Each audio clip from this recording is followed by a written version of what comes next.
Boa noite, queridos presentes, queridos online. Hoje estamos numa dinâmica diferente, uma dinâmica acolhedora e, por que não dizer, na nossa penúltima segunda-feira do ano de 2023, nos confraternizarmos olho no olho, lado a lado, sem olhar a cabeça de quem está na nossa frente, agradecendo ao plano espiritual e a Deus a possibilidade de termos tido este ano totalmente presencial, já que o ano passado fomos engatinhando no segundo semestre. E para mim, uma presença muito especial hoje. Nosso amigo Flávio me fez um bem tremendo vê-lo chegar, porque eu posso dizer que aprendi muito com você nos atendimentos que fizemos lá em cima. A primeira vez que eu o conheci foi junto da Laura. E a Laura pediu que eu subisse, avisou o Ricardo e o Marcelo e falou: vamos tentar colocar a Ideli para fazer o atendimento fraterno. E aí o primeiro atendimento fraterno que eu fiz foi com você. E fraternalmente você está ligado comigo, tá? E é isso que é importante na nossa jornada espiritual. Família de sangue todos nós temos, mas a família espiritual nós conquistamos no olhar, na religião, no trabalho, na vizinhança. E assim é que nós tentamos e com certeza temos que progredir espiritualmente. O ano de 2024 nos una ainda mais e traga para nós novos companheiros, como um companheiro que está vindo do Sul e que chegou sábado aqui. Seja bem-vindo ao SPI. É uma casa que acolhe e tem muito carinho por todos aqueles que nos procuram. Independente de religião, tem religião que tem alguns hábitos, mas vamos aproveitar a ideia que a equipe teve, que o Ricardo teve, e por que não iniciarmos a noite de hoje com aquela oração que nós aprendemos desde pequenos e de mãos dadas, para mostrar que é com união que nós fortalecemos a nossa jornada. Pai nosso, que estás nos céus, santificado seja o vosso nome, venha a nós o vosso reino, seja feita a vossa vontade, assim na terra como no céu. Pão nosso de cada dia nos dai hoje, perdoai as nossas ofensas, na medida em que perdoarmos a quem nos tem ofendido, e não nos deixeis cair em tentação, mas livra-nos de todo mal, de toda perturbação, porque é o teu reino, o poder e a glória para hoje e sempre. E assim seja.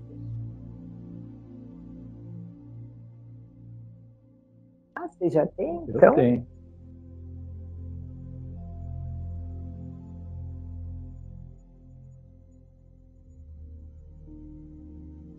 Bom, boa noite a todos. Pediram que eu falasse algo.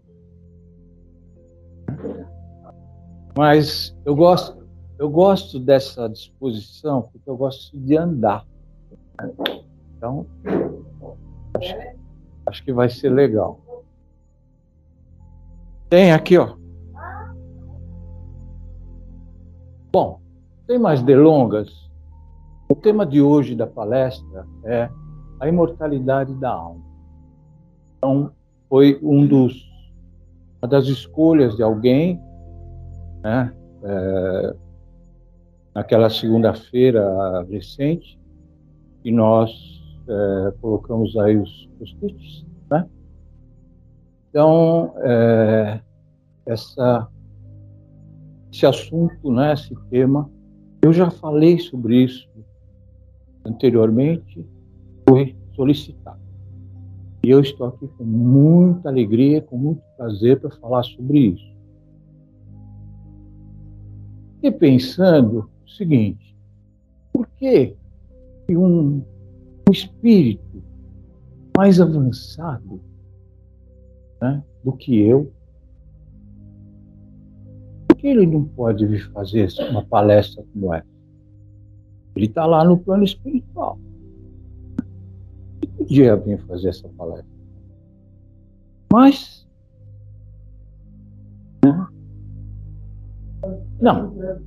Com certeza deve ter algum aí de grosso calibre, assim, né, participando da nossa reunião.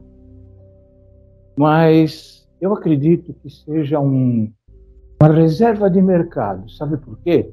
Porque senão eu não poderia fazer a palestra se tivesse um espírito mais adiantado.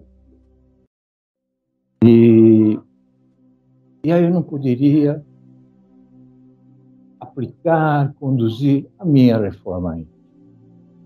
Então eu tenho a oportunidade de fazer a palestra, eu tenho a oportunidade de fazer um atendimento, as pessoas precisam, se precisar eu dou passe, né? Tudo isso faz parte da minha evolução, da minha reforma íntima. Bom, eu estudei muito para fazer essa palestra. Espero que vocês gostem. Eu vou utilizar o Evangelho de João, Evolução em Dois Mundos, e Pensamento e Vida. Quem quiser, posteriormente, adquirir esses livros. Esse, inclusive, Pensamento e Vida, eu fiz um curso de 12 módulos desse assunto, a importância do pensamento.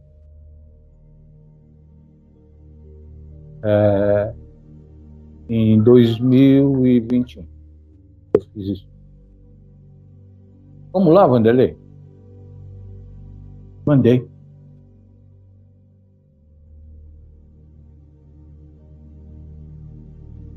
Eu mandei junto com a oração final.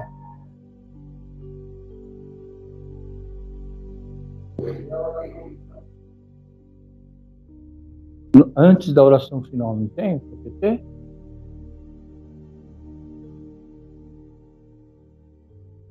Desculpem, mas nós não somos tão avançados ainda, né?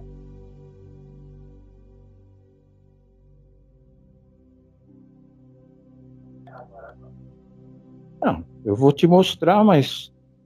né?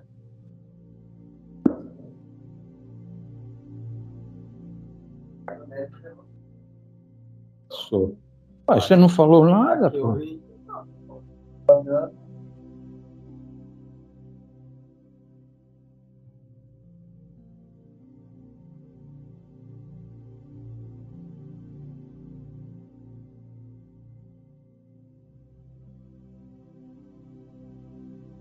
Ó.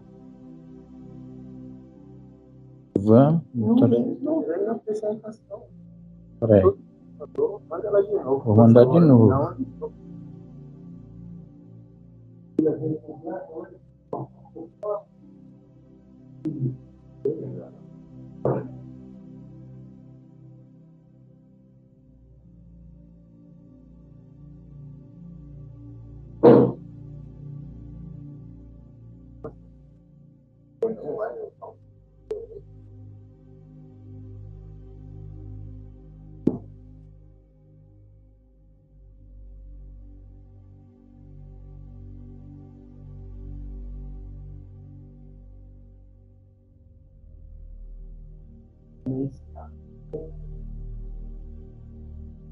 Sabe que às vezes acontece isso?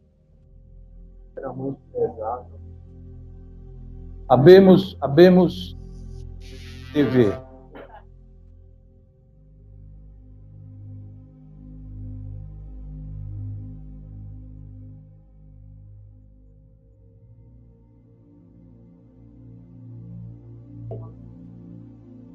Oi? Exato.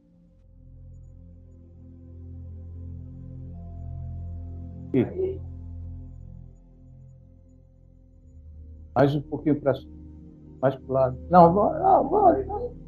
Aí. Não. E. Aí.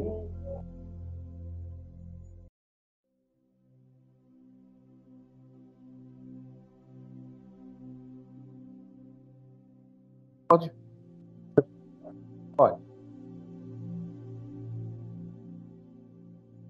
No princípio, havia o Verbo.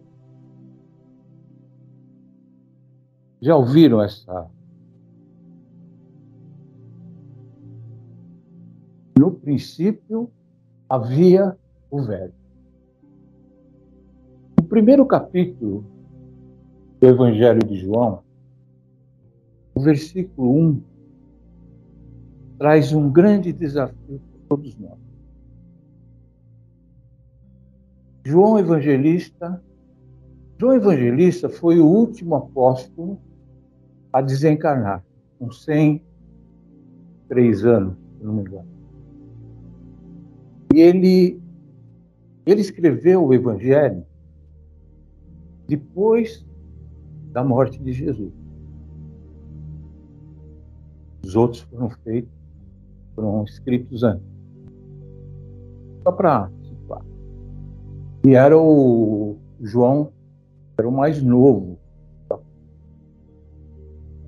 E ele foi muito amigo nessa peregrinação de Maria, mãe de Jesus.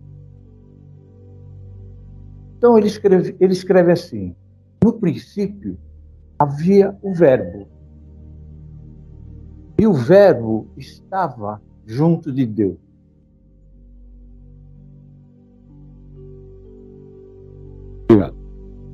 E o Verbo estava junto de Deus. E o Verbo era Deus. João, palavra, verbo, e nesse primeiro desafio, nós estamos traduzindo para o português. Na língua original, que é o grego, a tradução de verbo é logos. Ok?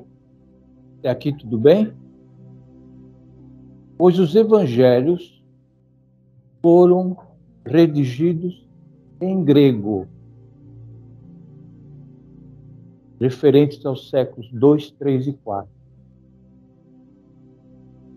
A palavra logos, na língua grega, possui vários significados, os mais variados. Dentre eles, inteligência e razão. Dessa forma, por exemplo, para eu me referir à inteligência de Einstein, por exemplo, em grego digo o logo de Einstein. Claro, precisa ficar claro, senão no decorrer vai complicar. Está claro? O que é logo? Pode passar, Vanderlei. Uma palavra de O Livro dos Espíritos traduz muito bem o vocábulo logos, inteligente, inteligência, princípio inteligente e inteligência suprema. Então, o espírito é o ser inteligente. Estou tentando aqui com vocês provar que nós somos imortais. Esse é o objetivo. Não sei se eu vou conseguir,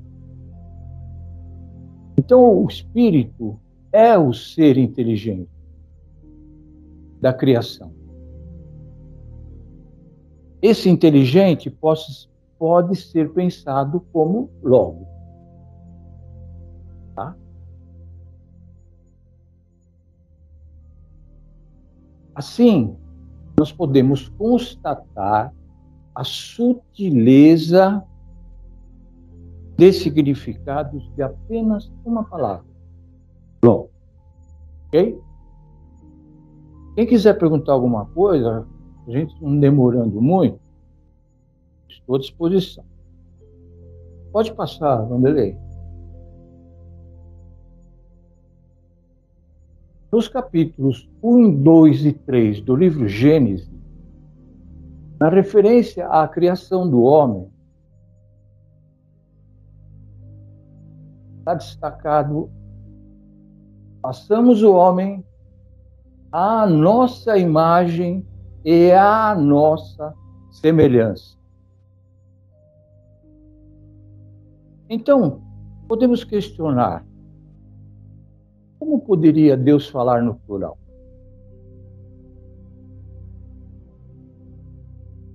Sendo ele o Deus único? Uma pergunta. Os sábios do judaísmo falam de um conselho do Altíssimo.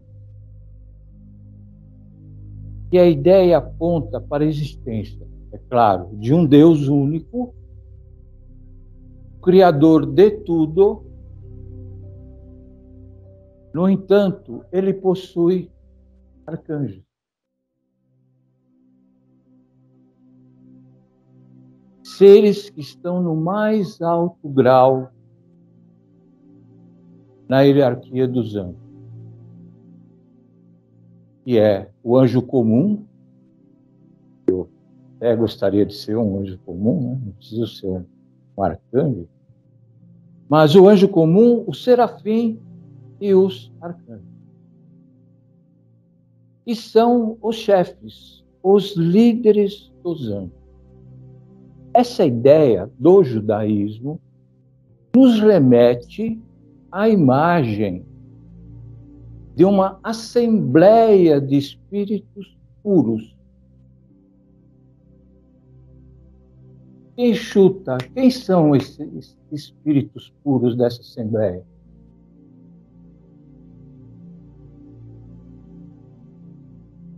Os Cristos. Os Cristos. A dirigirem o sistema solar, os demais sistemas planetários e galácticos. Então, essa assembleia são os Cristos, são os anjos, são os arcanjos. Então, são esses espíritos que dirigem. E não Deus cria, ele entrega, e eles dirigem os Cristos. Ok? Pode passar, Daniel. Essa ideia nos endereça ao texto da Revista Espírita, de fevereiro de 1868, em que há referência à existência daqueles seres chegados ao mais alto grau de hierarquia de espíritos puros, e se tornaram agentes executores da vontade divina. Então, ao lado de Deus, estão numerosos, chegados ao topo da escala de espíritos puros, que merecem ser iniciados em seus desígnios para dirigirem sua execução. Deus escolheu dentre eles enviados superiores, encarregados de missões especiais. Podeis chamá-los, então, de Cristo. Não fiqueis, pois, admirados de todas as comunicações que anunciam a vinda de um Espírito poderoso sob o nome de Cristo. É o pensamento de Deus revelado numa certa época e que é transmitido pelo grupo dos espíritos superiores que se acercam de Deus e recebem suas emanações para presidir o futuro dos mundos que gravitam no espaço. Repito, isto está na Revista Espírita de 1868, 1800. Pode passar. Mas, afinal, quem executa, então, essa vontade divina? Quem age? Quem é a ação da vontade divina? Quem é o verbo da criação? Os Cristo. Está claro?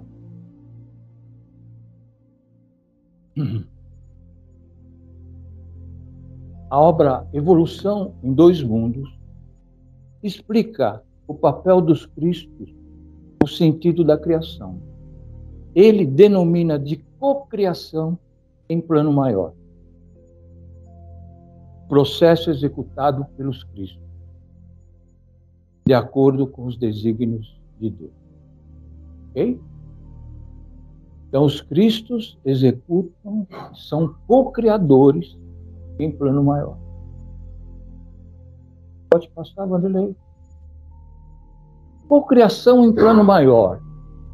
Nessa substância original, né, ao influxo do próprio Deus, Senhor Supremo, operam as inteligências divinas, a ele agregadas em processos de comunhão indescritível. Esses seres são agregados a Deus nesse processo indescritível. Por que eles são inteligências divinas? Porque estão em comunhão com Deus e tudo que está em contato e em comunhão com Deus, porque tudo que está em contato e em comunhão com Deus é divino. Estou repetindo algumas coisas algumas vezes para provocar você. Trazendo esse conceito para a nossa realidade, perguntamos hoje aqui: o que ocorre se você estiver na sombra? Você fica sombrio, certo? O que acontece se você aproximar da luz? Você fica luminoso ou iluminado.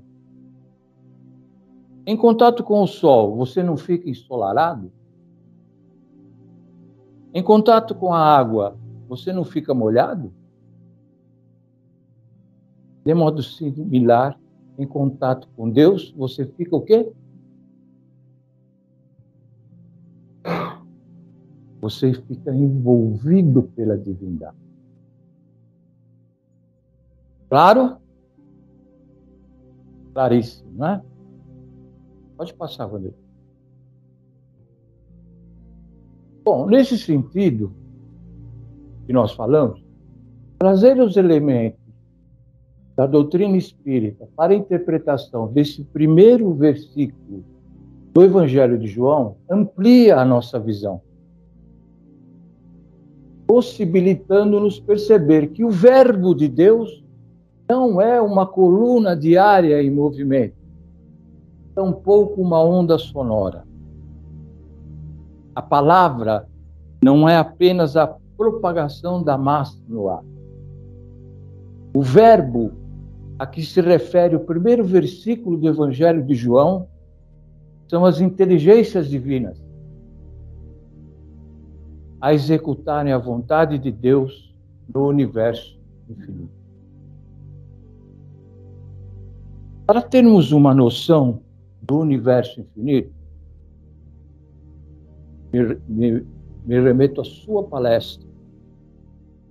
Se quiséssemos alcançar um sol binário como capela, a 42 anos-luz do nosso sistema solar, viajando a 300 quilômetros por segundo, levaríamos 42 anos para chegar ao sistema de Capela. Correto? Esse é um grande exemplo da grandeza da criação divina. Além do que, existem trilhões e trilhões de sistemas solares. Bilhões e bilhões de galáxias conhecidas e registradas pela humanidade. Diante dessa criação divina, de novo, quem são os executores da vontade divina? No texto de João, recebem a denominação, no texto de João, recebem a denominação de Logos. Perante essa reflexão, apuramos que a tradução do Evangelho do idioma grego para o português da palavra Logos não faz jus à riqueza do seu significado. Vanderlei? Então aprendemos que logo é um substantivo grego, derivado do verbo grego lego, que significa narrar, dizer, reunir, juntar, e igualmente remete ao atual brinquedo Lego, cujo propósito é incorporar pequenas peças umas às outras, visando a construção de alguma forma. Percebem?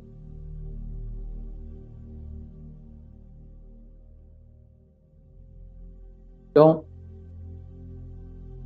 o ser humano, em uma das suas formas de comunicação, enquanto emissor e receptor de mensagem, faz uso da linguagem articulada, no processo de selecionar e incorporar palavras. No nosso mundo aqui, né? Obtendo inicialmente a estrutura básica de frases, depois estruturas mais elaboradas, cujo objetivo é a comunicação.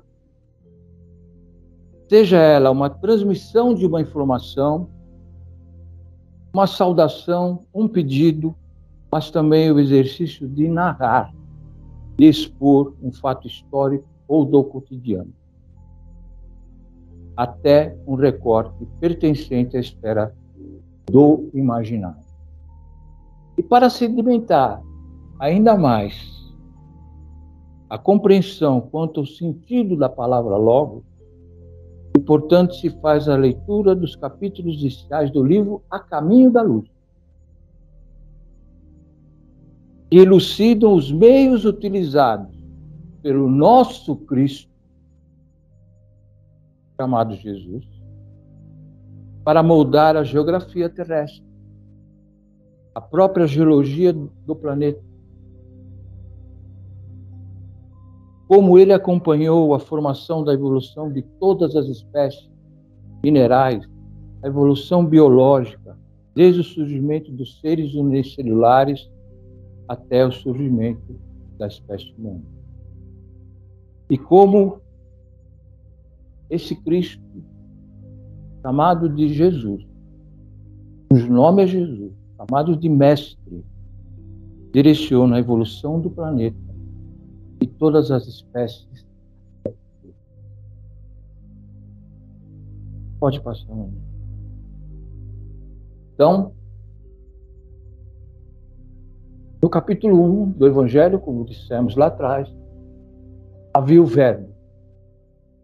No princípio da formação terrestre estava o Logos, estava o Verbo, havia o Cristo, o co-criador, em plano maior.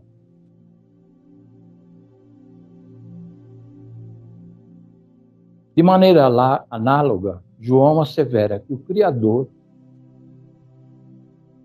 derramou-se sobre Jesus e se tornou divino, porque estava em harmonia com Deus. Em Salmos, vamos encontrar: vós sois deuses, nós. Nós somos Deus. Está escrito que todos nós somos banhados pela energia do Criador.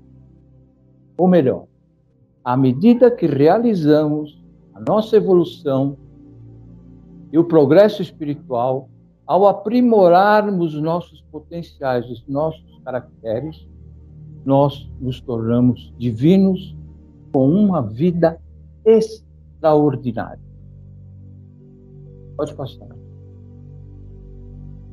O Espírito Emmanuel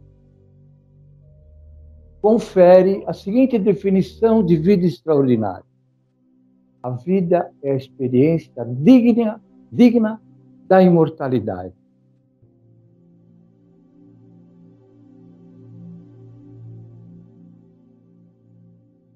Claro? Mais ou menos? Estou chegando lá. Estou querendo provar que você é imortal.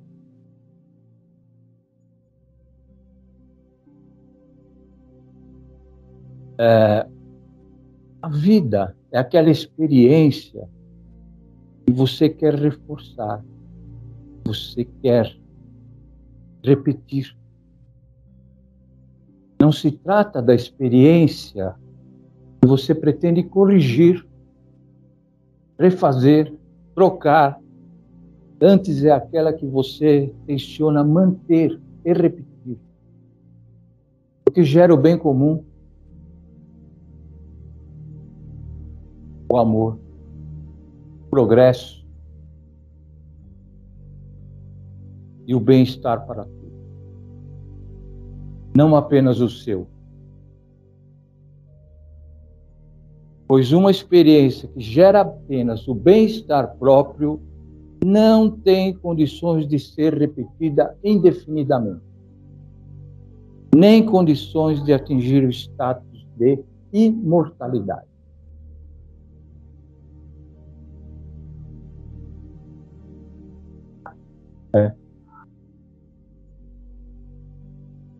Pode falar.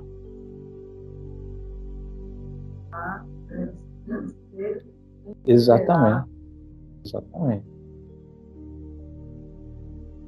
Pode passar, Vanderlei. Por favor. Então, o que você quer que dure? O que você quer que dure? O que é a imortalidade? Assim, Jesus, o Cristo, é um compêndio de experiência perene. O que ele diz e sente tem duração eterna. Não precisa ser refeito.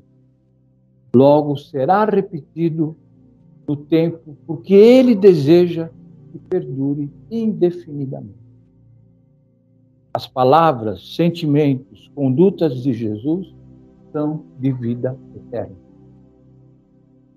É nesse sentido que a vida está nele, porque ele está em total consonância com Deus. E tudo que é de Deus é eterno. Nas condições da nossa vida terrestre, sabemos que algumas coisas são inaplicáveis. Temos um corpo denso ainda. Limitações de percepção e limitações evolutivas dessas perfeições. Dessas perfeições que podemos realizar e adquirir nas condições do planeta Terra. Ou seja, Jesus é o modelo da perfeição que podemos aspirar. Até coloquei uma nota aqui, e uma vez o Bruno, numa palestra, ele estava falando sobre Deus, ele virou e falou assim, olha, é complicado. Então, o meu modelo é Jesus, eu vou até Jesus. É ali que eu quero alcançar, é ali que eu quero ser perfeito.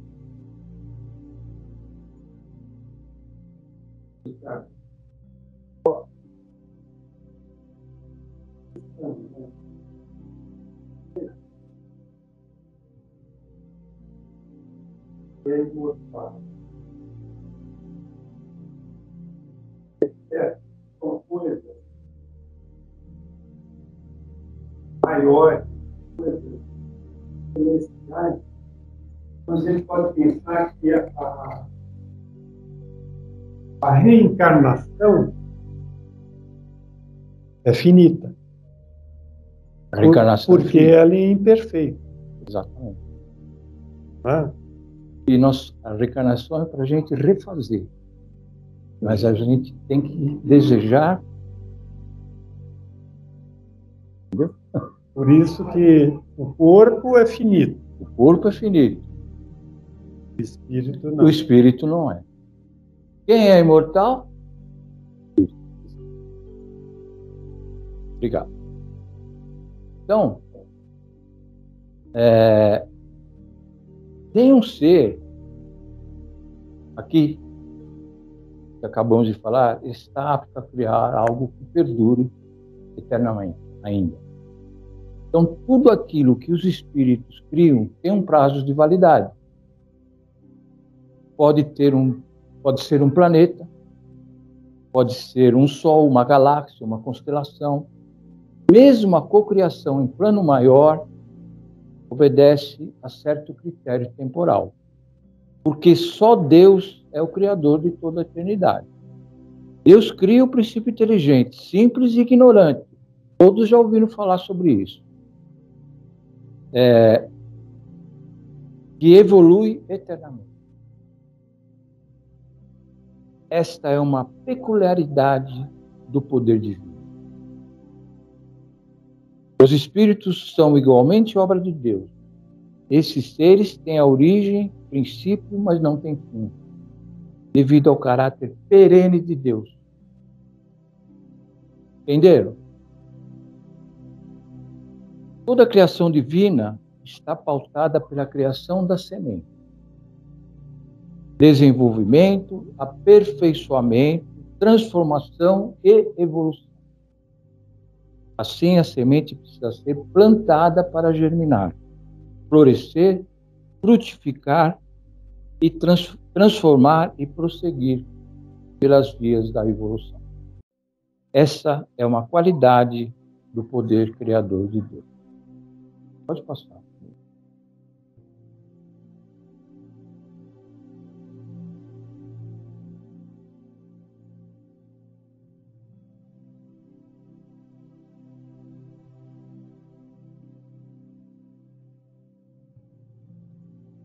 Acho que eu me perdi.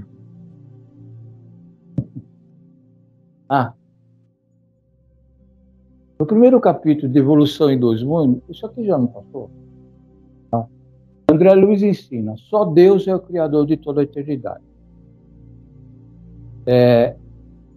Mas quando Deus cria os seres inteligentes do universo, o princípio inteligente vai se tornar espírito. E esse espírito possui igualmente o atributo Logos, falando de novo do Logos.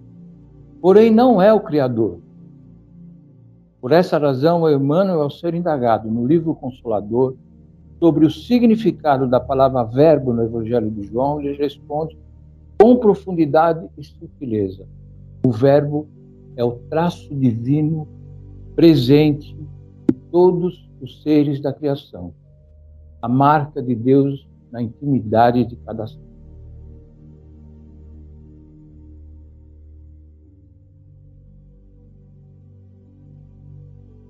Isso aí é o que eu falei agora. Pode falar. E que traço é esse? Esse traço divino? É o poder co-criador.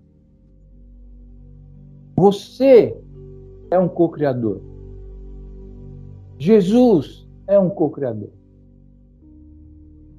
Com a diferença de que nós somos co-criadores em plano menor, enquanto Jesus é um co-criador em plano maior. Jesus cria planetas e dirige a evolução dos seres respectivos a esse planeta. Nós co-criamos o nosso destino, a nossa vida. O pensamento é a nossa força co-criadora. Nós somos livres para plantar, mas não somos livres para colher ainda. Nós moldamos o nosso destino como o oleiro molda a argila. Um dia, porém, todos nós seremos certamente co-criadores em plano maior. Por enquanto, somos co-criadores em plano menor. Temos esse atributo de Deus impresso em nós, essa marca de Deus deixada em nós. E é o que conta no capítulo 30 de Fonte Viva, Emmanuel, intitulado Educa. Ele ensina, nós também, os seres espirituais, trazemos o gene da divindade, pois Deus está em nós tanto quanto nós estamos em Deus. Assim Deus está em nós, porque Ele nos criou com esse atributo, com o poder de cocriar, com o poder de moldar. Pode passar, vamos ver. Estou correndo um pouquinho. Então, no capítulo 1, versículo 3, a gente vai encontrar: todas as coisas foram feitas por meio dele, do Verbo. Sim, você molda o seu destino através do seu poder co-criador. E sem ele, nada que se encontra feito se faria se não fosse este poder co-criador. Todas as cidades, instituições, artefatos, tecnologias, tudo é fruto do poder criador do ser humano. E a cocriação humana faz-se por meio dos recursos da natureza, que são criação de Deus. Ok? E o homem se apropria para exercer a função de co-criador. Portanto, é irrefutável que temos em nossa intimidade esse logo, esse verbo, esse atributo da divindade. Por isso, Jesus não veio apenas ensinar o espírito a ser resignado, a bem sofrer, a enfrentar a bem sofrer, e sim, a enfrentar com confiança e paciência suas expiações. Jesus veio também nos ensinar a nos transformarmos em co-criadores em plano maior. E o Evangelho é um conjunto de ensinamentos que visa aprimorar o nosso poder. Esse é um assunto que não é abordado com frequência. Pode passar. Círculo das virtudes. Aná. Os centros espíritas, muitas vezes, não educam as pessoas a desenvolver o seu poder co-criador. Antes as ensinam a passarem pelas expiações de prova. Vocês concordam ou não?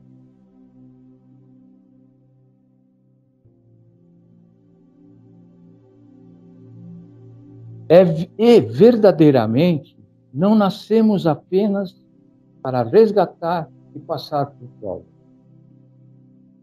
mas para moldar o nosso destino, nosso futuro. Nascemos para planejar, aprender a escolher, aprender a tomar decisões e utilizar o nosso pensamento de forma correta. Porque o pensamento cria a nossa vida. Por isso diz Emmanuel em Pensamento e Vida. O pensamento cria a vida que buscamos.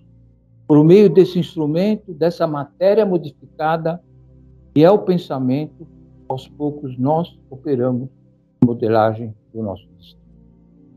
Precisamos levar isso a sério. Assim sendo, vou dar um exemplo para ficar bem mais claro. Quem se entrega ao vício usa o seu poder co-criador para submergir ao vício. Quem se entrega à criminalidade emprega o seu poder co-criador para naufragar nela. Em contrapartida, aquele que se rende ao bem comum é aquele que constrói, aquele que gera progresso, arte, ciência, conhecimento, bem-estar, porque usa seu pensamento para esculpir uma vida de bem. Agimos sobre o ambiente, sempre. Transformamos o nosso ambiente ao nosso redor. E tudo começa no pensamento. Dessa forma, a vida é a manifestação do pensamento do Espírito. Pode passar, Rodrigo. Está terminando já. A nossa falta de habilidade total em lidar com a força co-criadora, no entanto, implica muitas vezes fazermos escolhas e tomarmos decisões equivocadas. O que significa, pela lei divina, voltar e refazer, com o fim de treinar, aperfeiçoar o nosso potencial criador. O objetivo da lei divina não é a punição, mas é o aperfeiçoamento. Precisamos levar, estou repetindo, precisamos levar esse princípio a sério. Não é por acaso que Jesus é guia e modelo de co-criador. E é para nos ensinar e nos orientar a sermos um co-criador íntegro, com perfeição moral, lembrando que quem faz bem feito, não precisa refazer. Quem produz o bem não precisa voltar para reparar. Somente volta para reparar quem faz o mal. Constrói.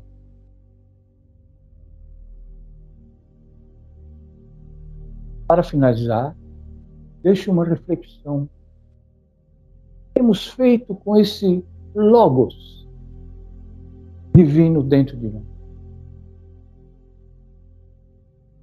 Como fazer para desenvolver esse Logos, esse poder co-criador? A dica é: olhe para Jesus. Ele é o modelo. Copie Jesus. Veja como ele faz, de forma que você possa fazer igual. E é isso que nos ensina a questão 625 do Livro dos Espíritos.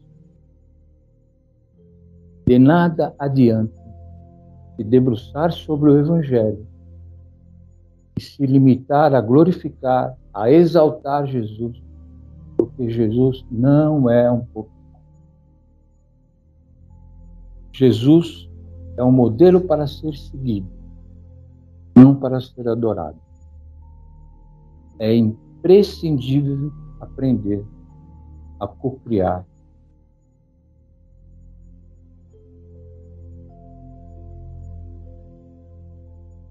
Cansei.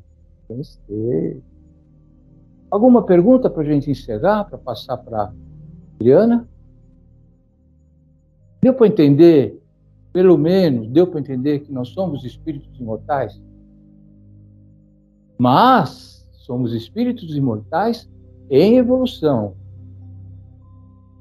Somos espíritos imortais para atingir, somos co-criadores, espíritos imortais, mas precisamos evoluir. Porque senão a gente usa esse poder co-criador, que está inato lá, para fazer coisa errada.